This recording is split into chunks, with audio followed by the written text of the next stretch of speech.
500 रुपया का नोट पड़ा हो तो आपके पैरों में फेविकोल चिपक जाएगा, आगे नहीं बढ़ सकते। 500 का नोट आपको हिला देगा, आप ऐसे हो गए, बार बार उसके आसपास देख के धीरे से उठा लो। 500 रुपया आपको आगे नहीं बढ़ने देगा। अगर 10-20 नोट 500 के पड़े हो और आसपास कोई हो ना, और आपको फिर उनको क्रॉस करना हो, निकल जाना हो वहां से, फिर आपकी परीक्षा होगी कि आप कितने बहादुर हो, कि आप उनको रौंदते हुए निकल जाओ। उनका कोई महत्व ना हो, जैसे रद्दी कागज ऐसे तुम्हें, लेकिन ऐसा नहीं होगा।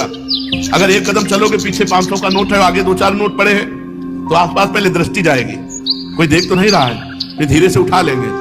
भले हम वो कहीं दान पेटी में डाल दें, लेकिन उठा जरूर लेंगे। क्यों उठा लिए? क्योंकि महत्व है, धन में महत्व है, भोगों में महत्व है। तो ये कहने की बात अलग है कि अरे भाई हमें स्वर्ग के सुख नहीं चाहिए, हमें मोक्ष नहीं चाहिए, हमें प्रेम चाहिए। हम तो ठुकरा देते हैं स्वर्ग के सुखों को, मोक्ष को ठुकरा देते हैं, और 500 का नोट ठुकरा के आगे नहीं बढ़ सकते हैं। अगर गुलाब जामुन मिठाई की बात आ जाए तो मुंह में पानी आ जाएगा, और ठुकरा देते हैं मोक्ष, ब्रह्मानंद। ये सब कहने की बातें हैं।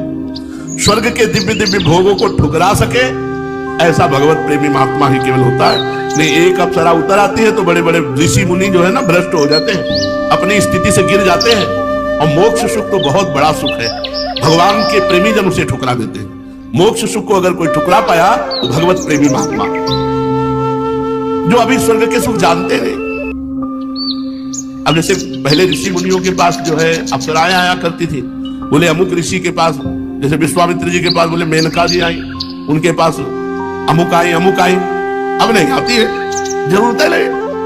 वो तो जो समस्त इंद्रियों पर विजय प्राप्त करके मृत्यु लोक के समस्त भोग प्रणाली को रौंद दिया और हेरा नहीं उनकी तरफ, तब दिव्य लोकों की अप्सराएं उनके सामने आती है। यहाँ दिव्य आने की जरूरत है नहीं।